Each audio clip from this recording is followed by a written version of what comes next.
she's lying on my bed asleep. So hopefully. Are you allowed to say the dog's name? Her name is Uma. Her name is Uma, like Uma Thurman. Is she named after Uma Thurman? Yes. Okay. And now she's not asleep anymore because I've said her name, but hopefully she'll go back to sleep and won't interrupt our podcast. Okay, well, welcome back to another episode of Tell Me Where I'm Going Wrong, our podcast with two exes who are still good friends, talk about pop culture, life, politics, love, dogs, lots of other things. My name's Sean and that's Josh. How are you, Josh? Hello, Sean. I'm good, thank you. I'm gripped like the rest of the world with Madonna fever and World Cup fever. I'm not really. But yeah, I'm good. I'm a little hoarse. Can you hear that? I don't know. I've had a little sort of sniffly thing this week, and I don't know if it's just been bad hay fever or a little cold or something. I've always said you look like a pony. Very funny. That's such a stupid joke, isn't it? Like that sort of thing. Like, did your parents or older people when you were younger, did they used to say jokes like that, like real obvious wordplay jokes? Did you have someone in your life who did that? Not really, no. I'm sure I had some uncles who used to make it their thing that whenever there was a family gathering, they would be the one to come out with those really corny wisecracks, and everyone would like either roll their eyes or like, oh, there goes Uncle so-and-so again, like that's. But I find myself doing it. Like, do you notice when I host events, like, you've been at some of those Unity Diner fundraisers, I often make really corny, stupid. Are you the avuncular character? What's avuncular? Avuncular. It's like, it means like in an uncle-like way. Avuncular.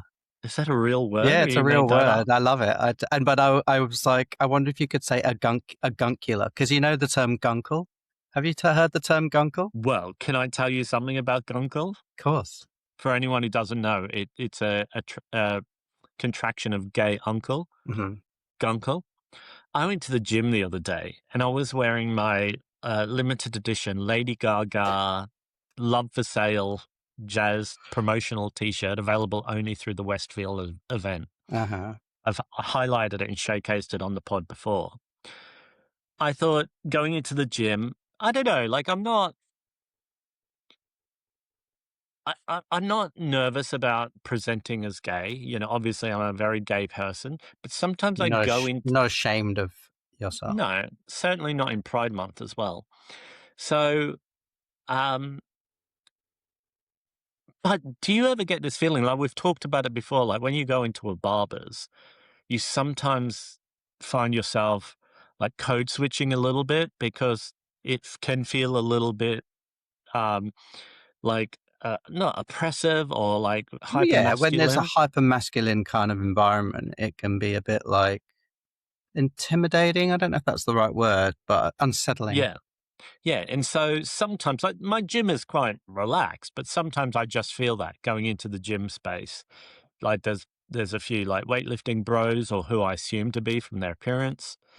And so I had this Gaga shirt on and I thought, oh, that's, like noticeably a gay thing to be wearing to the gym. And I thought, I wonder if I'll be the sort of the gayest presenting person in the gym. And I walked into the gym and the first person I saw was someone doing one of the machines and they were wearing a shirt that said Gunkle. And it had underneath it had like, the explanation of what a Gunkle was, but it was like a sassy explanation. So it had, like you see these t-shirts or graphics where it's like a dictionary entry. So it's like gunkle, gunkle, noun. And then it had the explanation underneath and it said something like, sassy family member responsible for giving advice and buying expensive presents or something like that, It's just like... It sounds like one of those t-shirts that are advertised from like Temu or like, do you get that when you're like in an app and then you get these adverts pop up and it's like my grandma's the best grandma in the world. Like just these stupid T-shirts that are advertised. I don't know if it's just me. I Yeah. don't know what's Well, the happening with my old-fashioned algorithm. ones were like, my granddad went to Bali and all I got was this cheap T-shirt or something, Yeah. or Well, or I like little baby onesies or something that say, my grandparents are the nicest people on the planet, or something stupid that yeah. I who it's referring to as the person who bought it. the T-shirt I want. I was just thinking about this the other day. I can't remember where I saw it. It's so funny. It's just like in big letters. It says I have IBS, and then like underneath it says irritable bitch syndrome. So stupid. I I want saw that. I saw somebody walking down the street the other day with a T-shirt that, from a distance, it looked like the "Just Do It" Uh-huh. Nike. Do you say Nike or Nike? I say Nike, but I think I don't know. Anyway. Okay, well, I'm saying Nike, and it had, and I saw that, and I saw that swirl, and I thought, oh, that's. And as I got closer, it said, "I can't do it," or maybe it Uh, said, "I just can't do it." oh right, yeah. Yeah, and I thought, "Oh, that's funny," but I do like a good trashy what like, or you get those ones where obviously it's like, "I'm with stupid," like, those shirts from the '70s that were really popular with the arrow pointing Mm. either direction. But when you go to Disneyland, Oh you see yeah. people walking around in matching T-shirts that will say something like, I don't know, like, "That's my Minnie," and it will be pointing the other way, and the other one will say, "That's my Mickey. Mickey." Yeah. Oh, it's I so know, it's so trashy. nauseating, isn't it? Yeah. I also saw somebody in a T-shirt the other day, the entire front of it was covered in, like, they looked like stick-on plastic donuts that were massive, like proper size of a donut and thick, and they were all over the front. The back of the T-shirt was completely blank. And I was like, "What is that?" Like, Mm. there's just some weird stuff around. That's very odd.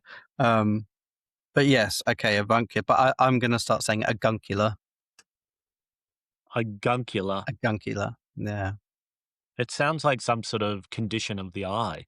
Yeah. Or it sounds like Caligula or something to tie Yeah. in with your vampire fascination. Um, at the beginning, at the top of the episode, you mentioned World Cup fever. Well, yeah, we're gripped by it's a trifecta. I can't speak today, can I? It's a trifecta. We've got World Cup fever, Madonna fever, and Taylor Swift fever. Okay. I don't think they're actually affecting either of us, but Not the really, rest no. of the world seems quite Have you into it. been watching any of the World Cup? No, no. Okay, well, to start with, I've been in conversations, and I know that this makes me insufferable, but in conversations, I refer to it as the Men's World Cup Yeah, which is a fair because point. obviously there is a Women's World Cup that doesn't, because of sexism and um, the way the world is set up, and we've all been socialized to thinking that it's like second rate, and Hmm. all of the money gets put into the one with the men playing. Hmm. And so I've just been saying that not as like to try and show people, like I don't correct people if they say World Cup to me. I don't say, "Oh, do you mean the Men's World Cup?" But if Hmm. I say it myself, I say Right. Okay. the Men's World Cup. Yeah. Or like if they imagine if they said to me the World Cup, and I'd say, "Oh, I didn't know there was a World Cup on. I knew there was a men's World Cup on. Is there something else?" But Yeah. obviously, people are so socialized into just thinking that's the World Cup. When is the Women's World Cup? I have no idea. I mean, is it every 4 years? Like, I mean, is the men's World Cup every 4 years? Yes. Yes. Okay, so maybe the women's World Cup is every 4 years as well, but I don't We know don't when it know. We don't happens. know when. Um, so I haven't watched any matches. Have you? Well, I was in the pub a few weeks ago, just when it started, and there was a game on TV. Um, but I wasn't really watching it. I was kind of watching it, but half. Yeah. And it was, I actually can't remember who it was. I'm really not invested. The only investment I had it is that I was in a sweepstakes at work.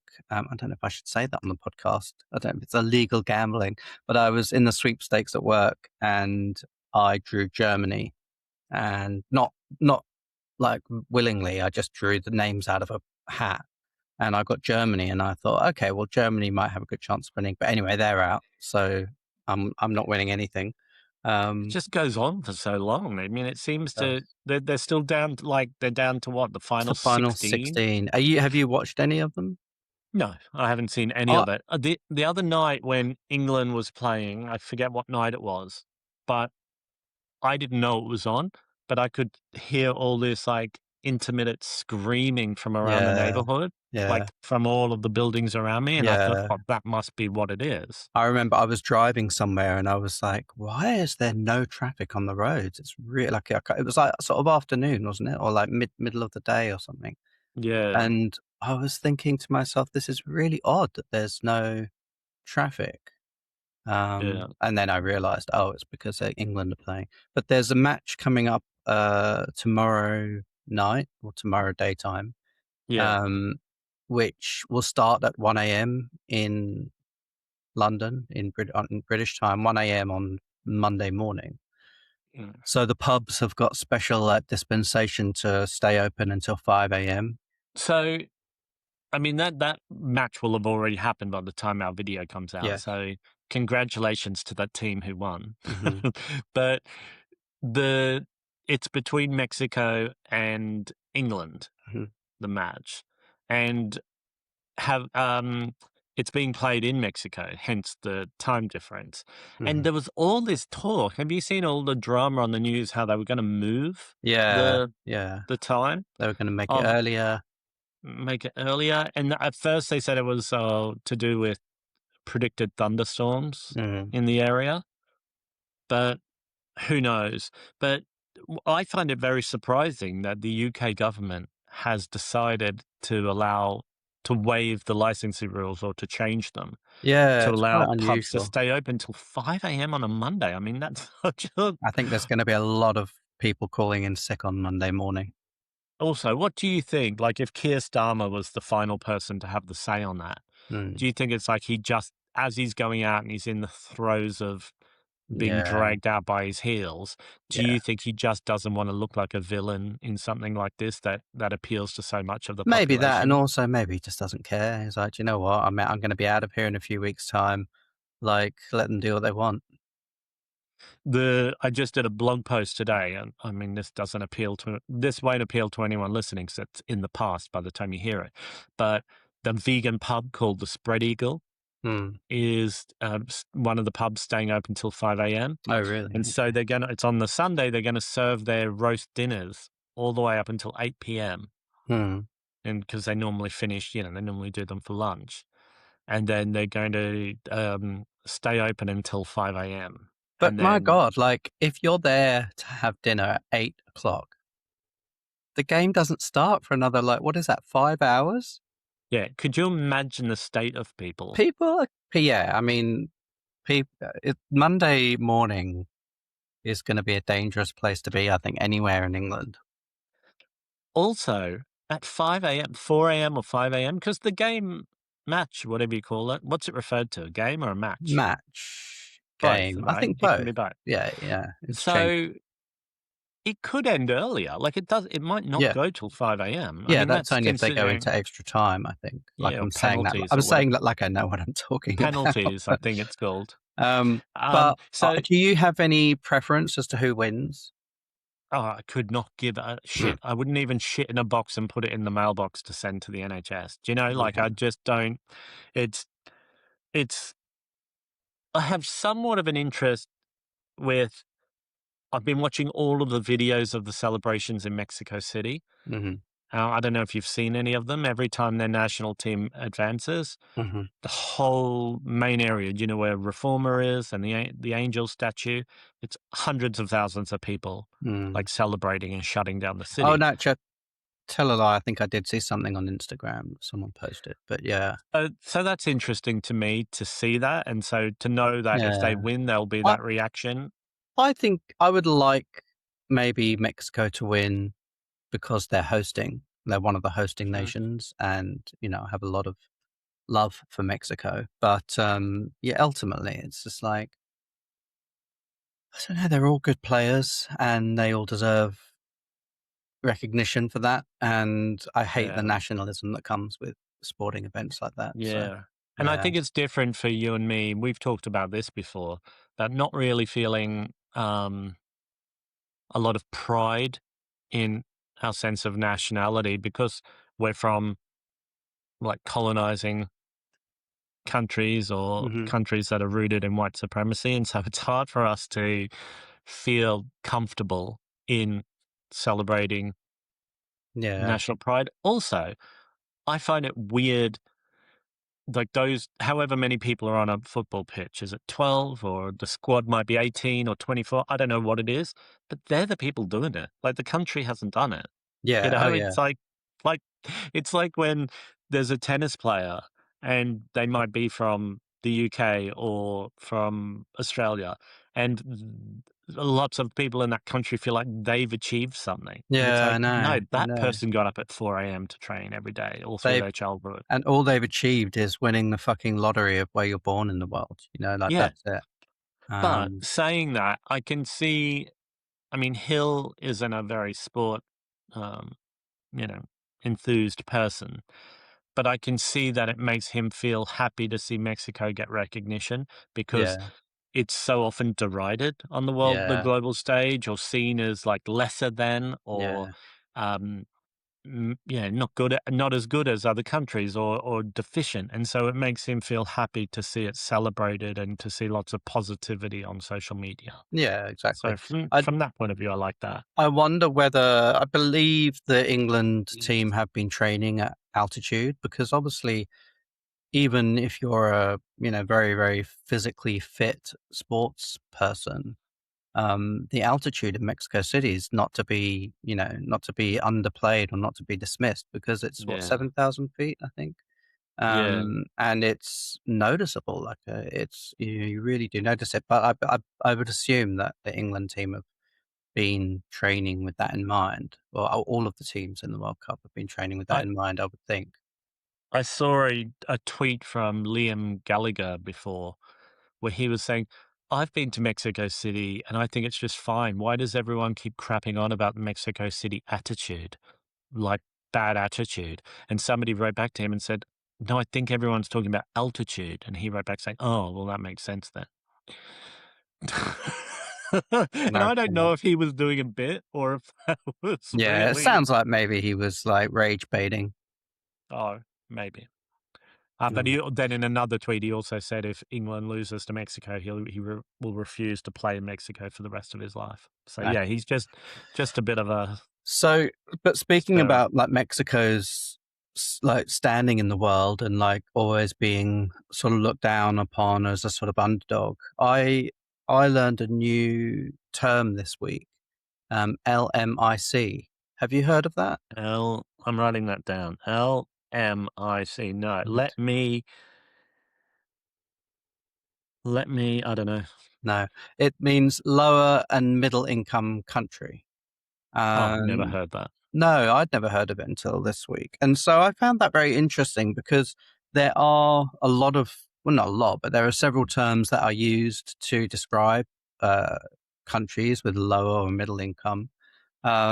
People in the past would maybe refer to them as third world countries, um, or developing nations. But I Yeah, was quite interested to see because I don't like either of those terms, third world country or developing nation. I think they're both quite problematic. Third world makes it, yeah, it's just awful. Like to think of yeah. in terms of like first world. And then I don't know if you are going to use that structure. What's the second world? Like what? Yeah, I don't get that. I You know, suppose or is there no second world? Is it deliberately done to place such distinction between first world and third world? no. I think there would be second world, but I just don't think it's a term that's used very much. Yeah. Um, And then because there is a significant difference between, I suppose somewhere like what would be considered a first world country in those antiquated terms? Like Well, like, Switzerland? yeah, or the UK or the USA or And then somewhere like third world might be somewhere like an impoverished or war-torn country. yeah, like Right. Sudan or Right. you know, So there must be countries that sit between those realities. yeah, yeah, And I so suppose. But maybe I there don't is ever remember coming across the term second world country. but you Um, do hear first world, don't you? yeah, first world and Yeah. third world. But yeah, they're both, they're problematic terms. And then also developing nation is also a bit sort of Eurocentric, a bit condescending as well, isn't it? Like Yeah. developing meaning that, Yeah. they still haven't got it all figured out. And it's like, Yeah. well, Or they're trying to head in the direction that yeah, those other countries are already in. yeah. Hill Hill enjoys rage baiting me that whenever I complain about anything, he likes to say first world problems to me. No, really. Okay. Like no matter what it is, like the soup's too hot when I'm eating it, or Right. I'm tired from having done 30,000 steps in Tokyo, or whatever nothing, how insignificant or how important it is. He Hmm. likes to just say, "Oh, first world problems." Well, but anyway, LMIC, it's an interesting term. I suppose, depending on the context of the conversation, sometimes it is useful to talk about a country's, I don't know, um, GDP Socioeconomic, or yeah. socioeconomic development, or I don't know. But yeah, it's maybe a less loaded term than either developing nation or third world country or So something like you that. think somebody using that term LMIC, is there what do you call that? An It's an acronym. acronym? Is there an acronym for countries of a higher socioeconomic standing? Like, is there HMIC? Oh, I don't know. I don't know. Like, Actually, that's interesting. like if that's the term that's based that, like, has somebody worked out? Also, this lower middle, is that what it stands for? Yeah, Is there something below that? Is there like, that I don't know. Yeah, that's interesting. I wonder if there's a scale. yeah, Um, but obviously, this all of this discussion exists within, or this framework exists within capitalism, and it's all based on mhm, income. It doesn't necessarily take into account anything in terms of the richness of geographical yeah, source of culture and sort of academia or literature or art or yeah, anything within that sort of cultural header. Um, so it's still obviously operating within a capitalist system, but the mhm, world is in a capitalist system. So I suppose it's useful in terms of trying to draw distinction where distinction is needed, yeah. but without Well, the sort of yeah, yeah, I suppose it's helpful, but a lot of the time these terms are changed to be less pejorative, right? Like to yeah. be more inclusive or progressive and to carry as little harm or accusatory sort of sentiment Hmm. as possible, Hmm. or to try not frame people as lesser than or deserving of Hmm. um, the situation they're in. Hmm. I don't know if this is even true, but talking about money and capitalism, all over the news the last 24 hours has been news about Taylor Swift getting married in Madison Square Garden, which is a big sporting and concert venue in the middle of Manhattan, New York City. Where you and I Uh, famously once saw the Killers in concert. where I never, ever, ever saw the Killers in concert, where you imagined, just like Dolly Parton imagined she went for that drive and saw a rainbow, you Hmm. imagined we went to a Well, Killers concert in speaking Madison of Square Dolly Garden. Parton and imagining, um, yes, Taylor and Kelsey, what's his name?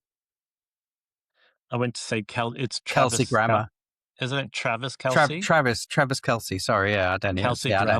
Grammer. My care factor is very low for this topic, but I did see that they donated $2 million to Dolly's Imagination Library Oh, um, okay. to offset the ridiculous event they're staging at Madison Square Garden. Well, first of all, can we just talk about the logistics? Why would you even want to go through that circus of an event? inside an arena that can hold, what, 20,000 people. Mm. Like, Well, what do you get out of it to do that? they just wanted to have a private, intimate affair with, 20,000 of their closest friends, I suppose.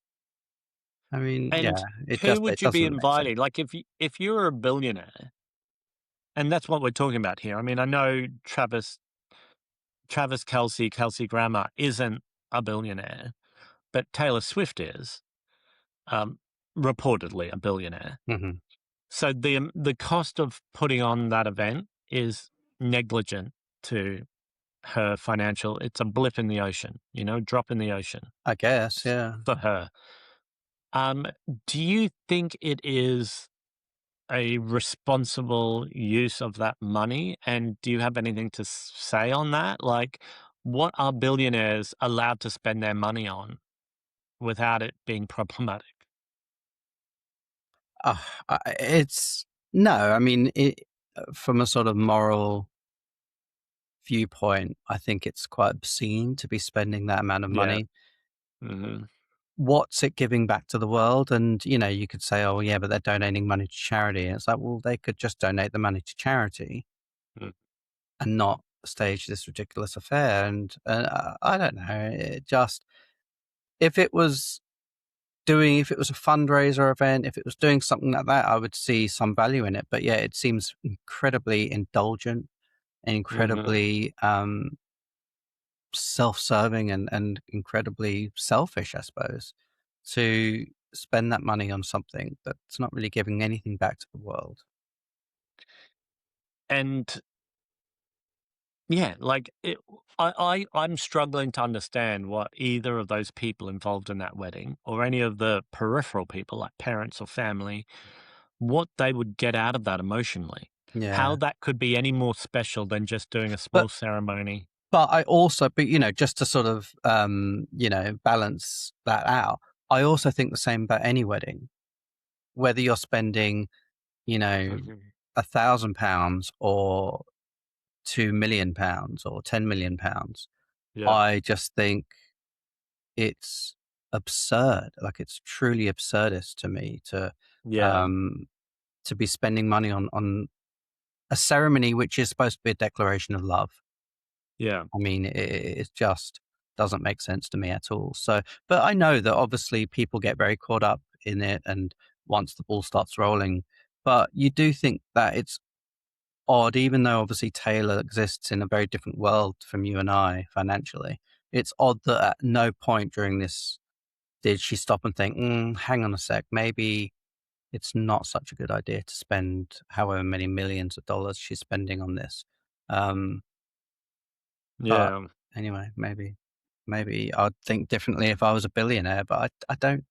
I'd like to Well, think I wouldn't. But I wonder, would you ever be a billionaire? Could you, with your ideas around like fairness and one, distribution of wealth, could you ever see yourself being in a position of no, having $1 billion? Like, no, if you started to get even close to it, you would probably want to redesign your life so that that capital or that all of yeah, those gains and stuff like weren't coming to you and staying with you. imagine if I invented something tomorrow that made me incredibly wealthy. Yeah, I would like to think that at some point before it even got to £1 billion or whatever, um, I would have, yeah, restructured my personal wealth or whatever to not accrue that amount, to give the rights to it to some sort of charitable cause or something. I don't know. Yeah. It's so, yeah, it's so odd. So there must be like a figure, an amount somebody's worked out that with investment and just living a comfortable, happy life with good healthcare, the occasional travel, education, there must be an amount of money that one human reasonably couldn't spend more than that in their lifetime, right? Yeah. And if you're a billionaire, that must far, far, far surpass that Mm, amount of money, like yeah. many Well, hundreds or thousands that's of it. times Like, over. it's such an odd thing to want more money, because sure, I would love to have I don't know. I'd love to have a few properties around the world, for example. Like, I'd love to have in my own place in London with a garden. I'd like to have somewhere probably in Sydney, somewhere in Mexico, somewhere in Los Angeles, maybe somewhere in New York, somewhere in Spain, Fucking hell, how many Italy. houses do you want to? But no, I'm just saying, like, if money was no object, yeah, I'd probably like to have all those things. But how much would you realistically need for that? Like No. 500 million? Oh, Also, anyway, you I mean, it's wouldn't just such a you yeah, also you wouldn't have that. You wouldn't need to have 7 houses. You would live somewhere and yeah. you might have at a stretch a second house, but then you just You vacation just in rent other a place. places. Yeah, Yeah, yeah. it's so ridiculous. Like the whole Jeff Bezos wedding, when that happened, that was another example of a billionaire Mm, wedding which shut down a city. mhm. And it just seems so grotesquely unnecessary and such a monumental waste of money when to become a billionaire, and we've spoken about this before, relies on inequality. It relies Yeah, on it relies on systems of oppression. exploitation. Yeah, right. It Yeah. relies on the unfairness or the unjust distribution of wealth. Mm, So for then somebody to get all of that wealth and privilege and power and then to spend more than somebody's lifetime earnings on one event, yeah, like, seems yeah. like, at best, like, perverse. Like, it's like I can't Mhm. think of a way to justify it that that makes it okay or makes me feel comfortable about it. No. No, I agree. It's perverse and absurd. But speaking of shutting down cities, obviously today, Saturday, 4th of July, is Pride here in London. Mhm. So there'll be the Pride parade going through central London does it go from Marble Arch down to Trafalgar Square, doesn't it? I'm not Or sure, I not haven't quite been in a Marble while. Arch, but sort of whatever that road is that runs along the side of Hyde Park. Um, and reportedly, Madonna is going to appear somewhere. I don't know if she's just going to like make an appearance on stage at Trafalgar Square. There's a concert at the end of the parade, and I don't know Yeah. if she's going to appear there, if she's going to be on like a float. I I don't know. Did she appear the other night at the album launch party? Yes, Okay. so there's a venue in Greenwich near sort of across the street from the O2 Mm, called Magazine. It's a mhm. large conference and events space, quite modern. And her record company or whoever the promotions company hired that out, and she was on stage there. I don't know if she sang live or if they were just playing her records, but Right. I saw videos of her on stage with Stuart Price, Mhm. the producer and writer and co-creator of her new record, who also did the original Confessions album with her, Mhm. and he's also worked as her musical director on some of her tours. So it was a big sort of concert slash promotional event. I suppose similar to what we went to back in the day for the music album at the Brixton Academy. Right. Okay. That sort of shortened experience. So it's not a Mhm. full concert or, some of these events she just speaks over the records as they play. Have you So listened to the new album? I've listened to bits of it and I've heard it playing in the background. Um, I think it's fine. Like I think it's got nice sounds to it. Mhm. I don't Nothing I've heard has made me want to go and put it on again, but I think it's significantly better than her last 2 or 3 albums. Like, Yeah. I don't even think there's a comparison. I mean, to me, they were so unlistenable. Mhm. So, like, if you go back to the first Confessions record with Hung Up, Sorry, Mhm. Get Together, what else was on it? Jump? I don't know what was on it. I can't But, remember. that was an okay album as well. Like, it's not something that I would put on myself, but if I heard it out in a bar or in the supermarket, I'd be like, "Oh, yeah, that's an okay song." That's how I feel about this new record. I think it's Mhm. fine. It's Yeah. fine. Okay. I don't know. What do you think? I quite like it. Yeah. I've listened to it twice in full now, I think, and some of the songs a few more times than that. And I do think it is better than anything I've heard her put out in the last 10 years, easily, maybe more. Yeah, probably Um, about 20 years. Yeah. yeah. And yeah, I think it's quite a good album. It's got a lot of musical nods to older songs in her career, like Ray of Light and Yeah, Deeper and Deeper, and like Keep It Together and stuff like. They're like, really good kind of little to sort of Madonna fans. It's really paying service to them.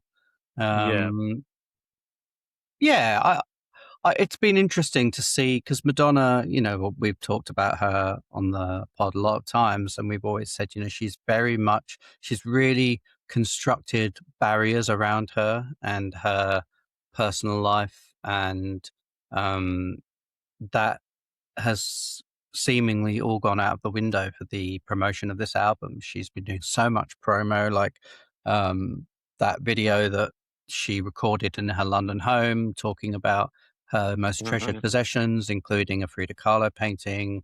Well, two Well, yeah, Frida two Kahlo Frida Kahlo paintings. paintings, yeah. Yeah, And it's weird. I was having a chat with your sister Michelle on WhatsApp in the week, and I was saying it's so odd. Like she's showing such humanity, which she's never done before. yeah, There's this like really odd sort of human nature to her, and you do wonder. Obviously, she had a health scare about hmm 2 years ago, was it? Two and a half yeah, years ago, maybe. yeah, And she was in roughly. hospital. She had, was it septicemia she had, or anyway, I don't. Yeah, she might have possibly been in a coma. Yeah, yeah. So she Yeah. was very, very ill in hospital, and I I do wonder whether that has given her some sort of, you know, given her the opportunity to take stock and reevaluate things, and maybe has changed her approach, or whether it's just a cynical promotional Well, I thing. think there could be two things can be true, or multiple Yeah. things can be true.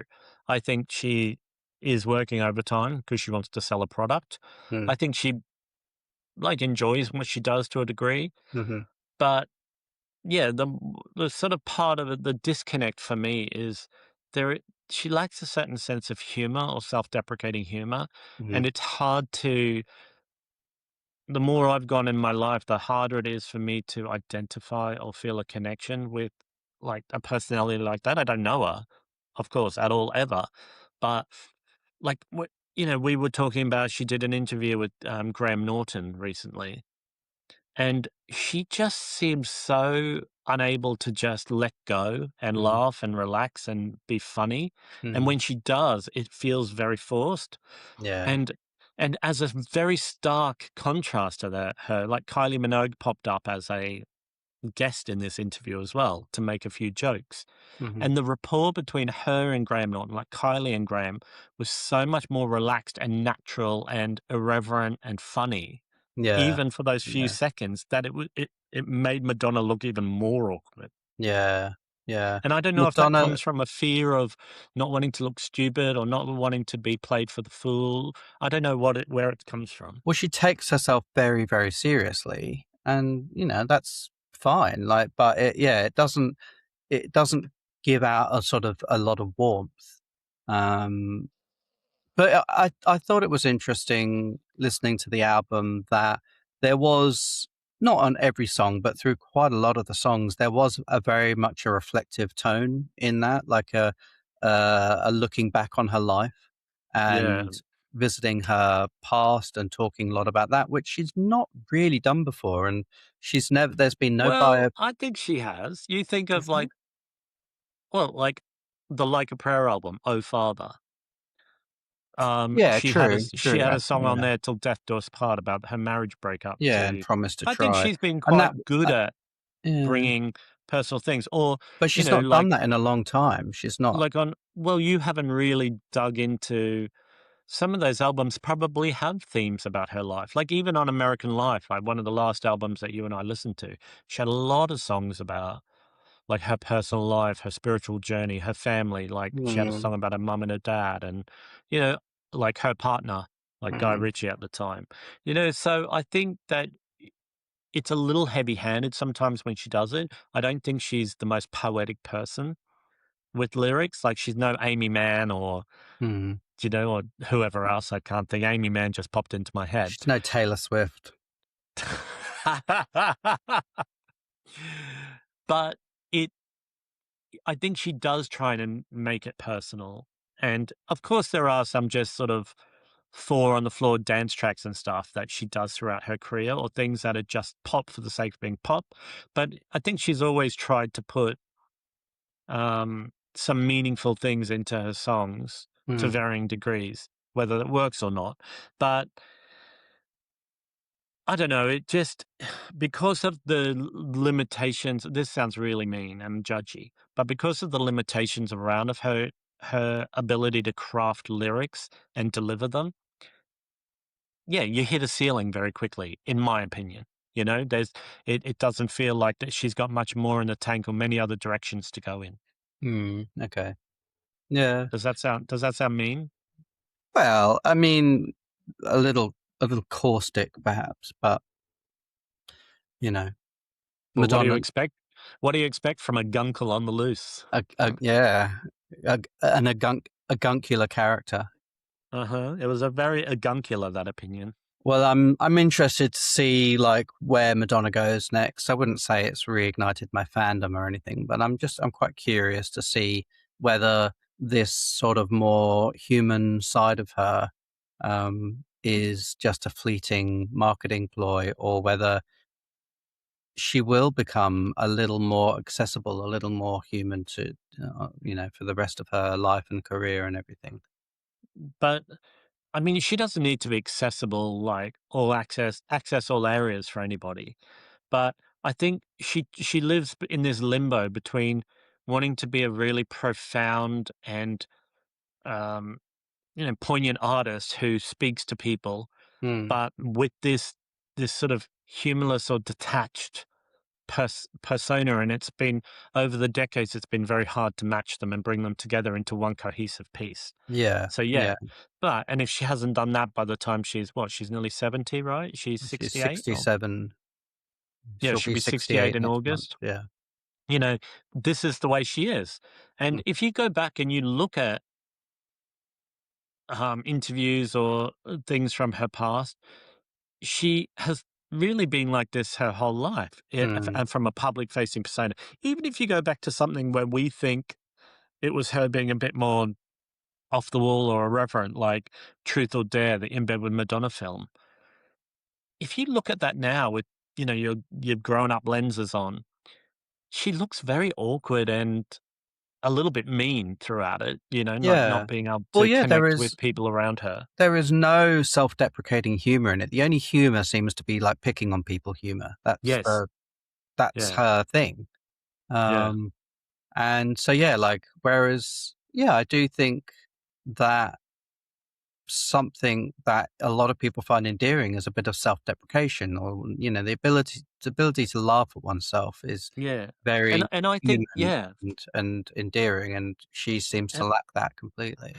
and I think that's where, like, Madonna gets a bad rap, and a lot of that is ageism and sexism, Hmm. but a lot of it is because we've grown up with her for 40 years and we've seen her public persona. Like, we don't feel the same way about Dolly or Kylie Mm, or Gaga or Alanis or whoever, whatever other divas or famous people are out there. Those people who have shown different forms of vulnerability or reflectiveness or self-deprecation, we have different feelings about. These feelings about Madonna and her persona don't come out of nowhere. They're not invented. hmm.